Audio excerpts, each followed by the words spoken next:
आज मैं आप लोगों को दिखाऊंगी पाइनएप्पल केक की एकदम परफेक्ट वाली रेसिपी। घर में बनाई हुई चीज़ें ना ही सिर्फ क्वालिटी वाइज अच्छी होती हैं, फ्रेश भी होती हैं और टेस्टी भी होती हैं। और इसको बनाने के बाद आपके जो चेहरे पे खुशी आती है सो अलग। तो सबसे पहले एकदम परफेक्ट वाला स्पॉन्ज बनाते हैं। तो मैंने लिया है हाफ कप मैदा, उसमें मिलाया है 1 टीस्पून बेकिंग पाउडर और पिंच ऑफ सॉल्ट। तीनों चीज़ों को अच्छी तरीके से छान लेंगे एक साथ और मिक्स करके ना रख देंगे साइड में। उसके बाद मैंने लिया है एक और बाउल, उसके अंदर मिलाएंगे 2 टेबलस्पून मिल्क और 2 ही टेबलस्पून ऑयल। ऑयल इसके अंदर ऐसा लेना है जिसके अंदर कोई फ्रेगनेंस, कोई स्मेल, कोई भी कलर ना हो। मैं सनफ्लावर ऑयल यूज़ करती हूँ और वो केक के लिए एकदम परफेक्ट होता है।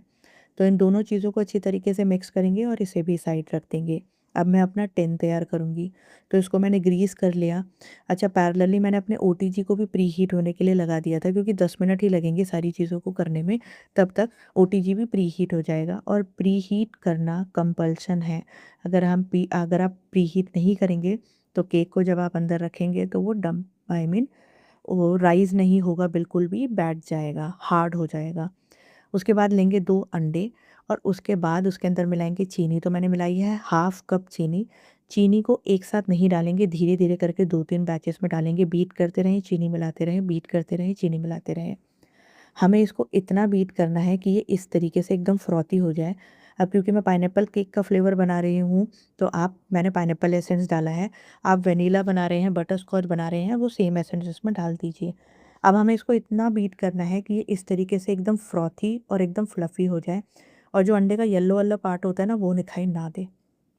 उसके बाद इसके अंदर मिलाएँगे मैदा, जो मैदा का मिक्सचर मैंने बना के रखा था, और आप देख रहे हैं कि मैंने इसको पहले भी छाना है और मैं अभी भी इसको छान-छान के 2-3 बैचेस में डाल रही हूँ।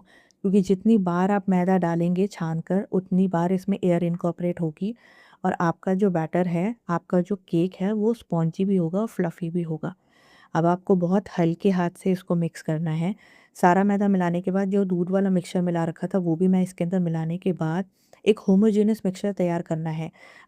आपको बहुत हार्ड हाथ नहीं लगाना और उतना ही मिक्स करना है जब ये सारी चीज़ें मिक्स हो जाए। ओवर मिक्सिंग नहीं करनी है आपको। जो इसकी फ्लफ़ीनेस है ना, वो बैठनी नहीं चाहिए। अब टिन मेरा तैयार है, मैंने बैटर डाल दिया, 2 बारी डम करा और प्री हीटेड ओवन के अंदर इसको रख दिया। मुझे 25 मिनट लगे होंगे 180 डिग्री सेल्सियस पे और मेरा केक बन के तैयार हो गया था। मैंने इसके अंदर स्क्वायर डाल के देखा, बिल्कुल परफेक्ट निकला था, बिल्कुल कुछ भी इसके अंदर चिपचिपा नहीं था, तो मैंने अपने केक को बाहर निकाल दिया। 5 से 10 मिनट के लिए आप रेस्ट करेंगे और उसके बाद अपने केक को डीमोल्ड कर लेंगे। क्योंकि अगर आप केक को डीमोल्ड नहीं करेंगे तो उसके अंदर ऑलरेडी, क्योंकि टिन भी गर्म होता है, उसके अंदर हीट आती रहेगी, जिसकी वजह से वो और बेक हो जाएगा, थोड़ा-सा सॉगी भी हो जाएगा और ऊपर से ना इसकी लेयर चिपचिपी भी हो जाएगी। अच्छा, क्योंकि मैंने नया ओटीजी खरीदा है, तो मुझे अपने ओटीजी को समझने में भी थोड़ा-सा टाइम लगेगा। तो इस वजह से मुझे ऐसा लग रहा था कि मेरा केक ना हल्का-सा ओवर बेक हो गया है। तो इसका मैं साइड का मिक्सचर निकाल दूँगी और ये बिल्कुल परफेक्ट बन के तैयार हो गया है। इसकी सॉफ्टनेस की मैं आप लोगों से क्या ही बात करूँ, इतना सॉफ्ट बना था ये। अगर आप अंडा खाते हैं ना, तो इससे परफेक्ट रेसिपी आपको नहीं मिलेगी। और अगर आप अंडा नहीं खाते हैं तो दही वाली रेसिपी को ना मैं कमेंट बॉक्स डिस्क्रिप्शन बॉक्स में डाल दूँगी, आप उसको फ़ॉलो कर सकते हैं। अभी-अभी ना मैंने ये नाइफ़ मँगाया है, जो कि केक और ब्रेड को काटने के काम आता है। अच्छा, मेरे हस्बैंड ने ना एक शॉप ढूँढी जहाँ पर सारा बेकरी का आइटम मिलता है। मुझे लेके गए और मुझे जितनी भी चीज़ें चाहिए थी ना, सारी दिला के लाए। बिकॉज़ ही नोज़ कि मुझे बेकिंग करना बहुत अच्छा लगता है, केक बनाना, ब्रेड्स बनाना मुझे अच्छा लगता है और वो चाहते हैं कि जो मुझे अच्छा लगता है मैं करूँ, इसलिए वो मुझे स्पेशली लेके गए और जितनी भी चीज़ें मुझे चाहिए थी ना, वो मुझे दिला के लाए। अब मैंने पहली वाली लेयर तो बहुत अच्छी काट ली थी, लेकिन जो सेकंड वाली लेयर है ना, उसका बैलेंस मेरे से थोड़ा-सा ख़राब हो गया था और वो थोड़ी ऊपर-नीचे कट गई थी, व्हिच इज़ फाइन। घर में जब हम चीज़ें बनाते हैं तो थोड़ा-सा ऊपर-नीचे हो जाता है, लेकिन धीरे-धीरे, धीरे-धीरे आप परफ़ेक्ट हो जाएँगे। इस केक को भी बनाते वक़्त मुझे ऐसी फीलिंग आ रही थी कि मैं काफ़ी हद तक तो परफ़ेक्ट हो चुकी हूँ। टेस्ट में एकदम अल्टीमेट था, इसलिए मैंने सोचा आपके साथ रेसिपी ज़रूर शेयर करूँगी। अच्छा, मैं सोकिंग के लिए भी मैंने पाइनएप्पल का क्रश लिया, उसमें पानी मिला के रख लिया। अब करेंगे फ्रॉस्टिंग की तैयारी। तो मैंने एकदम ठंडी-ठंडी चिल्ड वाली व्हिपिंग क्रीम ले ली है। उसको सबसे पहले स्लो स्पीड में 2 मिनट के लिए मैंने अच्छी तरीके से बीट कर लिया, व्हिप कर लिया। मैं इसके अंदर मिला रही हूँ आइसिंग शुगर। क्योंकि न्यूयॉर्क के अंदर जो भी क्रीम मिलती है व्हिपिंग क्रीम उसमें शुगर नहीं होता।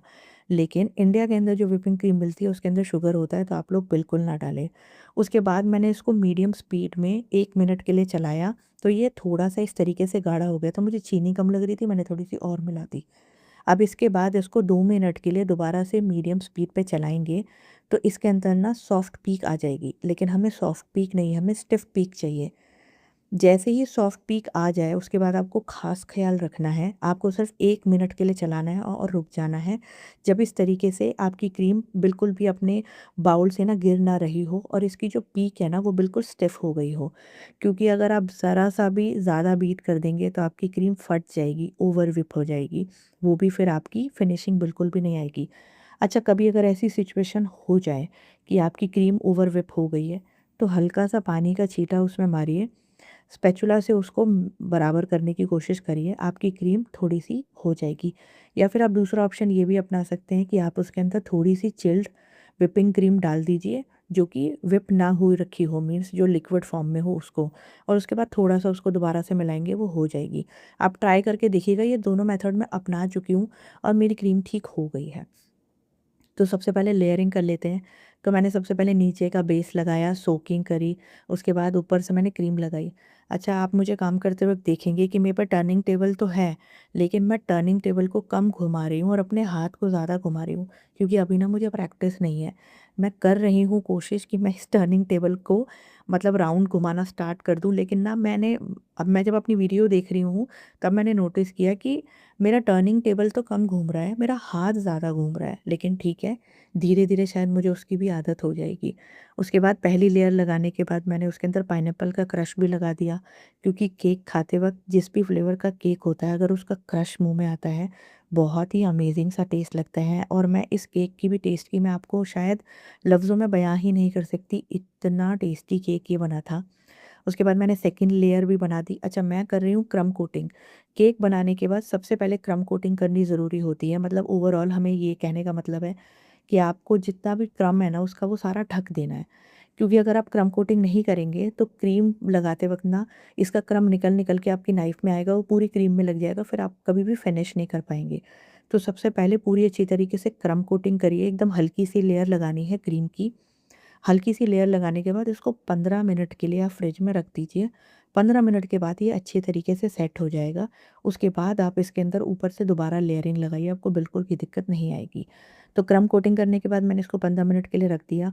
उसके बाद अपने टर्निंग टेबल पे एक टिश्यू रखेंगे, वेट टिश्यू। वेट टिश्यू रखने से आपका ये जो बेस है ना ये हिलता नहीं है, अदरवाइज़ ये हिलेगा तो आपको दिक्कत होगी। अब उसके बाद ये सेट हो चुका था, तो उसके बाद मैंने मोटी लेयर लगाई है क्रीम की, और इस तरीके से मैंने पूरी चारों तरफ से उसे ढक लिया। मेरे पास पहला वाला जो ओटीजी था, अभी मैंने अपना नया ओटीजी खरीदा है सिर्फ़ केक के लिए, क्योंकि मुझे केक का इतना शौक है। और जो मैंने अपना पुराना वाला ओटीजी खरीदा था, हालाँकि उसको खरीदे हुए सिर्फ़ 6-7 महीने ही हुए थे, लेकिन उस ओटीजी में ना नीचे वाली ना रॉड नहीं ऑन होती थी, जिसकी वज़ह से मेरा केक अच्छा नहीं बनता था।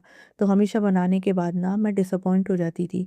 तो मेरे हस्बैंड ने मुझसे कहा कि कोई बात नहीं, मैंने माना कि वो पुराना नहीं हुआ है, लेकिन जब वो आपके काम ही नहीं आ रहा तो उसका कोई फ़ायदा नहीं है।